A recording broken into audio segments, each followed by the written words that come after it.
আমাদের দ্বারা যদি কারো উপকার করা সম্ভব না হয়, আমাদের জীবনটা যেন কারো ক্ষতির কারণ না হয়। অন্যের মুখে হাসি ফুটাইতে যদি আপনি আমি ব্যর্থ হই, কারো চেহারায় কারো চোখে যেন আপনার আমার জীবনটা অন্যায়ভাবে চোখের পানির কারণ না হয়। মনে রাখবেন, রব্বুল আলামিন নিজের হক মাফ করতে রাজি, কিন্তু রব কখনো বান্দার হক মাফ করে না।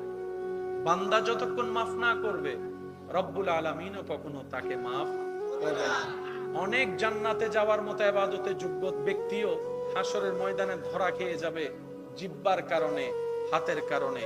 তাই তো নবী রাহমাতুল্লিল আলামিন বলেছে, আল মুসলিমু মান সালিমাল মুসলিমুনা মিন লিসানিহি ওয়া ইয়াদিহি। ও আমার ইমানদার ভাইয়েরা, একটু চেষ্টা করলে কঠিনটাও সম্ভব।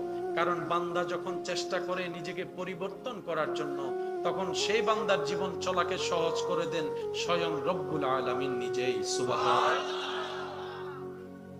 যে অন্যের মুখে হাসি ফুটায়, আল্লাহ তাআলা তার জীবনে শান্তি আনবেন, এটা আল্লাহর ওয়াদা।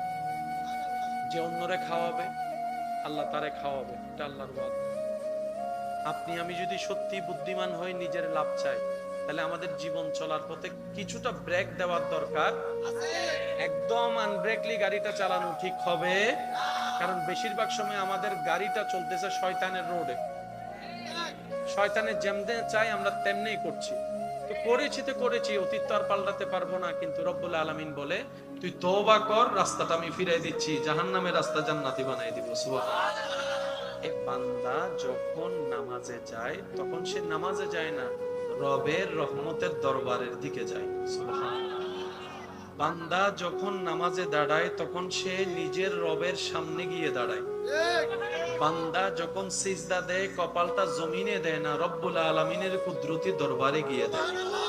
বান্দা যখন আলহামদুলিল্লাহি রাব্বিল আলামিন পড়ে, তখন সেই বান্দার সে তেলাওয়াতের উত্তরে রব্বুল আলামিন হামিদানি আব্দি বলে উত্তর দিয়ে কথা বলেন। সুবহানাল্লাহ। বান্দা যখন রুকুতে গিয়ে সুবহান রাব্বিয়াল আযীম পড়ে, তখন তার জীবনের গুনাহগুলা তার পিঠের উপর বোঝা হয়ে যায়।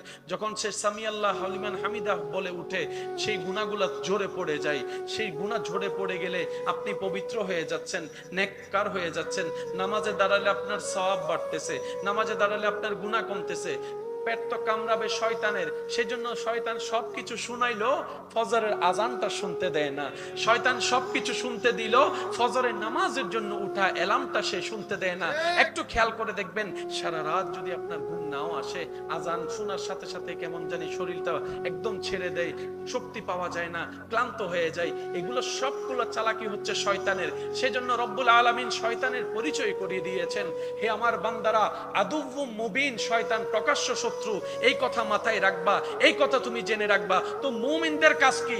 মুমিনদের কাজ হচ্ছে শয়তান বান্দাদেরকে রব থেকে টেনে জাহান্নামের দিকে নিয়ে যাবে, আর মুমিন বান্দারা শয়তানের মুখে লাথি মেরে রবের রহমতের দিকে যাবে। সুবহানাল্লাহ। আর এই যুদ্ধকে বলা হয়েছে জিহাদে আকবর। বান্দা যখন শয়তানের মুখে লাথি মারে, আল্লাহর রহমতের দিকে যায়, এটাকে বলা হয় বড় জিহাদ। বড় জিহাদ, বড় জিহাদ। আপনার গুনাহ করার সুযোগ আছে, মনও চাচ্ছে, হাতও আছে, পাও আছে, মুখও আছে, চোখও আছে, আপনি নিজেকে একটু সবর করে কন্ট্রোল করে ফেলেছেন, এটাও বড় জিহাদ। সুবহানাল্লাহ শুনলে ভালো লাগবে, আর একটু বড় করে। আপনার গালি দেওয়ার ক্ষমতা সামর্থ্য মুখে আছে, মনের মধ্যে গালি খুব সুন্দর করে আসতেছে, কিন্তু আপনি রবের সন্তুষ্টির জন্য হজম করে ফেললেন, গালি দিলেন না। এটাও বড় সবর, এটাও বড় জিহাদ। আপনার মন চাচ্ছে বোনের জায়গা ভাইয়ের জায়গা না দিতে, কিন্তু আপনি রবের সন্তুষ্টির জন্য কোনো কথা প্রশ্ন দাড়ি কমা না চিন্তা করে যার জায়গা পায় তাকে জায়গা দিয়ে দিলেন, যে টাকা পায় টাকা দিয়ে দিলেন। কারোর সাথে সম্পর্ক একটু নষ্ট হয়েছে, সুন্দর করে মিলাই নেওয়ার চেষ্টা করেছেন, এটাও একটা বড় জিহাদের অংশ। সুবহানাল্লাহ। সেজন্য মনে রাখবেন, রবের দিকে আগানো মানে নিজের কল্যাণ করা, রবের সন্তুষ্টি হাসিল করা মানে মূলত নিজেরই কল্যাণ করা। মনে রাখবেন, শয়তান এমন বাটপার যে আপনাকে লাগাই দিয়ে সে সরে যাবে।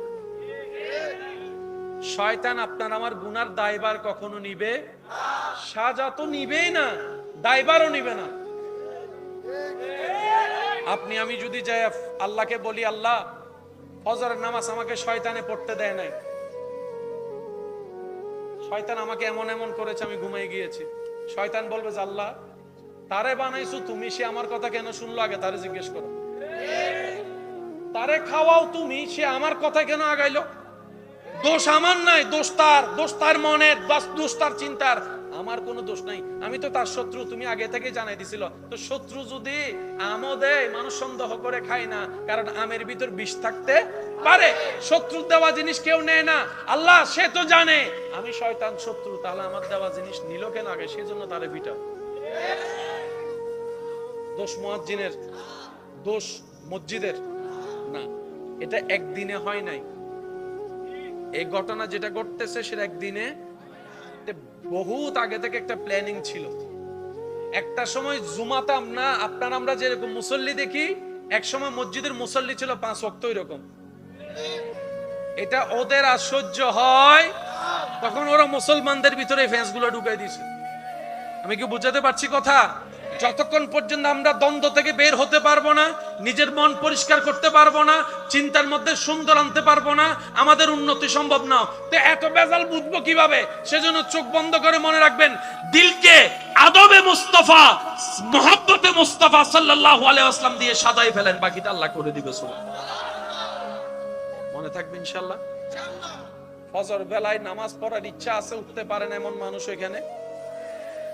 অ্যালার্ম দিয়ে উঠতে পারে না আছে? এবার বলেন, ফুটবল খেলা যে মাঝের মধ্যে রাতে 3টা বাজে 4টা বাজে হয়, অ্যালার্ম দিয়ে উঠতে পারা যায় কি যায় না?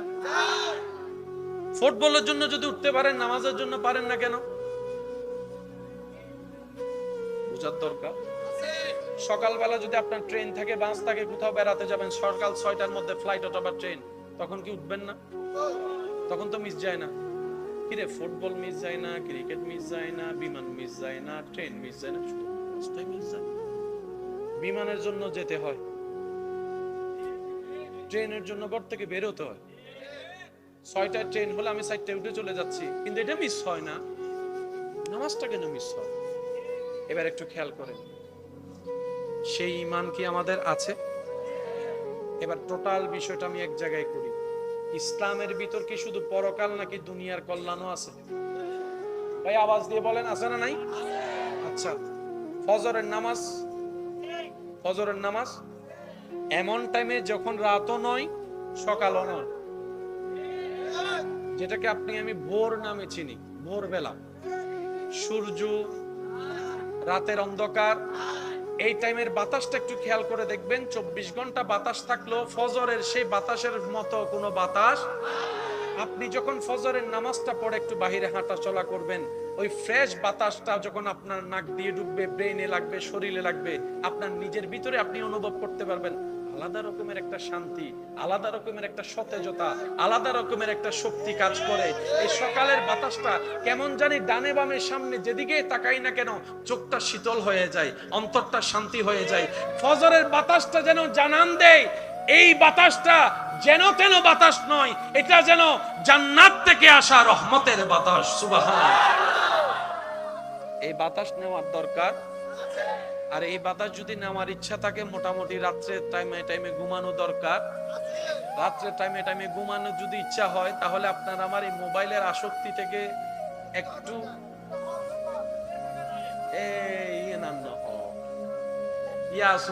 এখানে জোরে জোরে করে হন, মোবাইলের একটু আসক্তি থেকে একটু দূরে আসার দরকার। আমি প্রায় সময় একটা কথা বলি আমার ভাইদেরকে, মোবাইল আপনি কিনেছেন, আপনি না মোবাইল চালাবেন। মোবাইলে যদি আপনারে চালায়, কষ্ট নিবেন না, আমার কথা একটু বোঝার চেষ্টা করেন। গেম আপনি খেলতেছেন, যতক্ষণ মন চায় তখন খেলবেন, যখন মন চাইবে না রেখে দিবেন, কথাইটা। কিন্তু আপনাকে মা ডাকতেছে, আপনি বললেন আসতেছি, তাহলে কি আপনি গেম খেলতেছেন নাকি গেমে আপনারা খেলতেছেন? গেমে আপনারা খেললে তো হবে না, মালিক আপনি। ও যুবক, মালিক তো তুমি ভাইয়া। তুমি যেমনে মন চায় তেমনে না করবা। মোবাইল কেন তোমারে চালাবে, গেম কেন তোমারে চালাবে? তুমি ভাইয়া হয়তো বুঝতে পারো নাই, তুমি নেশায় পড়ে গিয়েছো। তো পড়েছো কি হয়েছে? তোবার রাস্তা তো খোলা আছে, ফিরে আসার রাস্তা তো খোলা আছে। যতক্ষণ নিঃশ্বাস আছে ততক্ষণ ফিরে আসার সুযোগ আছে না নাই? চলে আসো না ভাইয়া, চলে আসো। 3টা তালাক দিয়ে দাও গেমকে। দেখি তুমি 3টা তালাক যদি গেমকে দাও, গেমের কি ক্ষমতা আছে তোমার ক্ষতি করার? কিচ্ছু করার তো ক্ষমতা নাই। হয়তো তোমার একটু মানসিক কষ্ট হবে, মনের কষ্ট হবে। তবে আমি অনুরোধ করব, এক লাফে তো আর গাছে উঠা যায় না। একটু চেষ্টা করো। আজকে 2 মিনিট কমাও, কালকে 3 মিনিট কমাও, পরশুদিন 5 মিনিট কমাও। কমাতে যখন তুমি চেষ্টা করবা ভাইয়া, তখন দেখবা যে আল্লাহ পাক রব্বুল আলামিন তোমাকে দয়া করে, সাহায্য করে, সহযোগিতা করেছে। ফজর বেলায় নামাজ পড়ার ইচ্ছা আছে কার কার? আছে? আল্লাহ কবুল করুক। এবার হাতটা নামান। দিলে ইচ্ছা আছে কিন্তু ঘুম থেকে উঠতে পারে এমন অনেক। আমি কি বুঝাতে পারছি কথা? যারা আমরা শয়তানের ফাঁদে পা দিচ্ছি, ও আমাদেরকে আটকাই দিয়ে। ওদুন বন্ধু আছে যাইও হাইয়ারে বিল্লার নদী যাবি নাই বাংলা ইতে আগে ডাহিয়ারে বেগুন লই দোস্ত আজি আই টিরিট আই দিন দে টিরিট আয় বেগুন ডাহি আনাজাতে শেষ বিল দিবে টাইম এসি অতাছে তোরা বয় কেন আয় আয়ের হই দে গেই অনা বাজে আর আছে না ইল্লে বন্ধু তনতুন। আমি আপনাদেরকে আর কষ্ট দিতে চাচ্ছি না, তবে জি বসতে এরকম কষ্ট হচ্ছে না আপনাদের এই পাগলামিগুলো দেখে আমার নিজের কষ্ট হচ্ছে। আপনাদের কেউ দাঁড়াইতে কষ্ট হচ্ছে, কেউ বসতে কষ্ট হচ্ছে। আল্লাহর কাছে একজন মেহমান হিসেবে আমি ফরিয়াদ করছি, আল্লাহ এই পাগলদের পাগলামিকে তুমি ঈমানে জজবা দিয়ে কবুল করো। আল্লাহ এই পাগলদের সবার হৃদয়ে তুমি ঈমানের আলো দিয়ে ভরপুর করে দাও। আল্লাহ এই পাগল যারা আছেন সবাইকে আল্লাহ তুমি মরণ পর্যন্ত কারো সামনে যেন বেইজ্জত না হয় সে ব্যবস্থা রেখিও, কারণ ইজ্জতের চাইতে বড় সম্পদ আর কিছু। আমি আশা দেখেন আপনি আমি যতই ঝগড়া করি, যতই যাই কিছু করি না কেন, আমরা জানি আমাদের মতো পাপী, আমাদের মতো খারাপ, আমাদের মতো অযোগ্য পৃথিবীতে আমার মতো তো নাই। আমি জানি, আপনারটা আপনি জানেন ভালো। আমাদের মতো পাপী, আমাদের মতো অপরাধী। সত্যি করে একটা কথা বলেন, আল্লাহর বিন্দু পরিমাণ রহমত পাওয়ার কোন যোগ্যতা কোয়ালিটি আমাদের মধ্যে। আপনি দেখেন চতুর্দিকে আল্লাহর নিয়ামত রহমত আপনাকে ঘেরাও ধরে আছে। আপনি যে চোখে দেখছেন আল্লাহর রহমত, আল্লাহর নিয়ামত। এই যে কথা বলতে পারা, কথাটা শোনা রবের দেওয়া নিয়ামত। আর একটু জোরে বলেন, হাতে ধরতে পারা, পায়ের চলা, সবকিছু যে বুঝা দেখা সবই রবের নিয়ামত। না চাইতে রব্বুল আলামিন আমাদেরকে নিয়ামত দিয়ে ভরপুর করে দিয়েছে। এটা কি আমরা যোগ্যতা গুণে পেয়েছি নাকি আল্লাহ দয়া করেছেন? আর সেই আল্লাহ খুশি হয় বান্দা যখন নিয়ামত পেয়ে শুকরিয়া করে। নিয়ামত পেয়ে যখন বান্দা শুকরিয়া করে খুশি হন কে? সেজন্য আমরা যদি জীবনের সাথী হিসেবে শুকরিয়ার সাথে বন্ধুত্ব রাখতে পারি, ইস্তেগফারের সাথে বন্ধুত্ব রাখতে পারি, দরুদ শরীফের সাথে বন্ধুত্ব রাখতে পারি, নিজের চোখ এবং জবানকে মনকে হেফাজত করার চেষ্টা করতে পারি, আমাদের কঠিন রাস্তাও সহজ করে যিনি করে দিবেন, আওয়াজ দিয়ে বলুন তিনি কে? আরেকটু জোরে বলেন তিনি কে? আল্লাহর দয়া আমাদের সবার উপর আছে না নাই? জোরে বলেন আছে না নাই? আল্লাহর দয়া পাওয়ার হাজার মাধ্যমের একটা মাধ্যমের নাম হলো নামাজ। কি বলেন কি? মসজিদের মিনার থেকে যখন আওয়াজ বেশি আসবে আমাদের কাছে,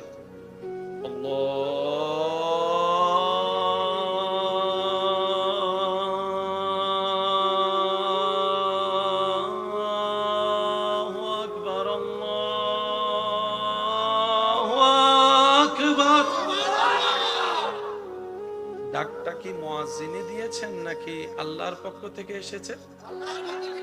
যিনি আমাদের সৃষ্টিকর্তা ওনার পক্ষ থেকে এসেছে। এবার কি কাজ বড় নাকি আল্লাহর ডাকে সাড়া দেওয়া বড়? ঈমানদারদের জন্য এটাই বড়। মনে রাখবেন, যে দুনিয়াতে রবের ডাকে সাড়া দিবে, রব্বুল আলামিনও তার ডাকে সাড়া দিবে। আর একটু জোরে বলেন, হাজারো ব্যস্ততার ভিতর যে রবের দরবারে সিজদা দিবে নামাজের, রব্বুল আলামিন হাসরের ময়দানে হাজার কঠিন পরিস্থিতির মধ্যেও তাকে সেখান থেকে টেনে কঠিন রোদের নিচ থেকে সরিয়ে আর সের জায়গায় ছায়ায় বসিয়ে দিবেন। শুধু নামাজ শুধু পরকালীন মুক্তি নয়, মনে রাখবেন, নামাজ দুনিয়ার হাজার উপকার নামাজের মধ্যে আছে। শারীরিক উপকার নামাজে আছে। নামাজ পড়লে রিজিকে বরকত হয়, নামাজ পড়লে নিয়ামত বাড়ে, নামাজ পড়লে ইজ্জত বাড়ে, নামাজ পড়লে শারীরিক সুস্থতা বাড়ে, নামাজ পড়লে মনোযোগ ভালো হয়, নামাজ পড়লে জবান পবিত্র হয়। নামাজ যদি মন থেকে পড়তে পারি, আল্লাহ দয়া করলে একদিন এই নামাজও আমাদের জন্য রহমতের ছায়ায় থাকার, বসবাস করার জীবন হয়ে যাবে। আল্লাহ তাআলা নামাজের মাধ্যমে, ইবাদতের মাধ্যমে আল্লাহর রহমতের নৈকট্য হাসিল করার আমাদের সবাইকে তৌফিক দান করুন। বড়দের সাথে বেয়াদবি করা যাবে, একটু আওয়াজটা দিতে হবে, শেষ ভালো যার সব ভালো তার। বড়দের সাথে বেয়াদবি করা যাবে, ছোটদের সাথে জুলুম করা যাবে। যখন আপনি আমি বেয়াদবি করি, নিজের রহমত কমাই ফেলি। আমরা তো মনে করি বেয়াদবি করলাম বাস জিতে গেলাম। না, মনে রাখবেন, রবের দরবারে পাপীর জায়গা আছে, মাফের সুযোগ আছে, কিন্তু বেয়াদবের কোনো সুযোগ মাফ নাই। এটা মাথায় রাখতে হবে। বড়দের সাথে বেয়াদবি করা যাবে, চিনেন কিংবা না চেনেন, আপনার সাথে কোনো রক্তের সম্পর্ক নাই, পরিচয় সম্পর্ক নাই, কিন্তু একটা পরিচয় তো আছে, সেটা আপনার রবের বান্দা, আপনার নবীর উম্মত। এর চেয়ে বড় পরিচয়ের আর কোনো দরকার আছে? বলেন না ভাই, এর চেয়ে বড় পরিচয়ের দরকার আছে? বড়দেরকে যে সম্মান করে, আল্লাহ তাআলা তাকেও সম্মানের ব্যবস্থা করে দেন। এই বডি এন আল্লাহ দিয়ে বানাইন্য বলি এজু ঠিকই আছে, দিন হলে যেদিন ফরমালিন ঢুকি কিন্তু বোতাকে যাবে গুর হতা মেদিন যাবা নইলে এতক্ষণে ঠিক না বেটি খাওয়া বাজে। আল্লাহ দিয়ে বডি দেয়, লোয়া হাইয়ের হজম করে ফেলার দিলে বোঝন সিডেঙ্গে মানুষ নাই বাংলার কেন সিডেঙ্গে একটা হতাশ হদিতের ফেডিবে এন ফেড নহিতে লোয়া হাইয়ারে ডাইরেক্ট দে গুড তুলন সরা হাই ফেলার দে ইল্লে কিছু মানুষ আছে না, আত্মীয় স্বজন তো আছে, তো জায়গা হাই ফেলার দে বৈঠক নদে আছে না, ডাইরেক্ট এন ভাবে হাত দে ডুগুর উদ্দনলের ওদের ডুগুর লইলা মানুষ খবর পাই। আল্লাহ আমাদের সবাইকে একটু বুঝার তৌফিক দান করুন। তাহলে কিছুদিন পরে আমাদের কাছে রমজান আসতেছে, আর বেশি দিন নেই, আর বেশি দিন, ফেব্রুয়ারিতেই রমজান। বলেন ফেব্রুয়ারিতেই। এখন থেকে মনে রাখবেন, সেহরি এবং ইফতার যদি আমরা ইসলাম মোতাবেক করতে পারি,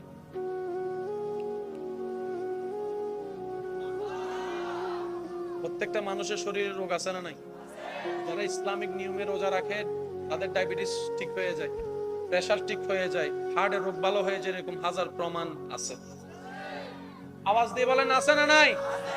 আল্লাহ শুধু আমাদেরকে রোজা দেয় নাই, শরীরের চিকিৎসার ব্যবস্থা করে দিয়েছেন এই রোজার ভিতরে। বলেন সুবহানাল্লাহ, আরো জোরে বলেন সুবহানাল্লাহ। আমরা সেহরি খাবো, সেহরিতে আল্লাহ যাই রিজিকে দেয় তাই খাবো, সাথে খেজুর রাখবো একটা অথবা দুইটা যদি আল্লাহ তৌফিক দেয়। ইফতারের সময় আমরা প্রথমে খাবো, তারপর একটু খাবো শরবত, তারপরে ফল ফুল আদি দিয়ে আপনার আমার ইফতার। ভাজা পোড়াও খাওয়া যাবে, এর কিছুক্ষণ পরে গিয়ে রাতের ভাতটা খেয়ে ফেলবেন। সারাদিন রোজা রেখে আমাদের মা বোনেরা গরমের ভিতরে চুলার সামনে বসে বসে যে ইফতারি গুলা বানায়, আমাদের তো ওনাদের প্রতি একটু মায়া থাকার দরকার আছে। আপনি আমি যেমন রোজাদার, ওনারাও তো রোজাদার। যেখানে গরমের মধ্যে আপনার আমার ডাক ফাইটা যায়, এসির নিচে বসে থাকি, পাকঘরে রান্না করে কোনো এসি তো দূরের কথা, একটা ফ্যানও, এদিকে বাহিরের গরম, এদিকে চুলার গরম, এদিকে রোজা। ওনারাও তো মানুষ, ওনাদের দিকে একটু দেখার খেয়াল করার দরকার। আল্লাহ তাআলা আমাদের সবাইকে মানুষ বানার তৌফিক দান করুন। মনে রাখবেন ভাইরা, আশা আছে সবার? পিছনের ভাইরা বিশ্বাস আছে? আল্লাহ তাআলা আমাদের সবাইকে 5 ওয়াক্ত নামাজের সাথে বন্ধুত্ব রাখার তৌফিক দান করুক। বড়দের সম্মান, ছোটদেরকে স্নেহ করার তৌফিক দান করুক। আল্লাহ তাআলা আমাদেরকে ভদ্র হয়ে চলার তৌফিক দান করুক। নিজের চোখ জবানকে হেফাজত রাখার তৌফিক দান করুক। অন্যের কষ্টের কারণ হওয়া থেকে আল্লাহ আমাদের সবাইকে হেফাজত করুক। আমি আপনাদের থেকে বিদায় নিচ্ছি। এখন আমি আপনাদের কাছে একটা অনুরোধ করব, যেহেতু মানুষের আধিক্যতা বেশি, আমার ভাইয়েরা কিছু মেহমানদারি করেছেন, আপনাদের জন্য রেখেছেন, পাইলেও আলহামদুলিল্লাহ, কেউ তো কোনো কষ্ট রাখবেন না ইনশাআল্লাহ না। তো আমি ইনশাআল্লাহ, আমার ভাইজান আছে বাকি কার্যক্রম করবে, আমি শুধু সবার মুখে একটু আমার রবের জিকিরটা একটু শুনতে চাই। যার যত শক্তি আছে ফুল ভলিউমে একবার বলেন সুবহানাল্লাহ। এমন ভাবে বলতে হবে যেভাবে বলে আপনার শান্তি লাগবে। আরো জোরে বলেন সুবহানাল্লাহ। আর একটু মহব্বতের আওয়াজে বলেন সুবহানাল্লাহ। এবারে বলেন আলহামদুলিল্লাহ, আলহামদুলিল্লাহ। এবারে বলেন লা ইলাহা ইল্লাল্লাহ, লা ইলাহা ইল্লাল্লাহ।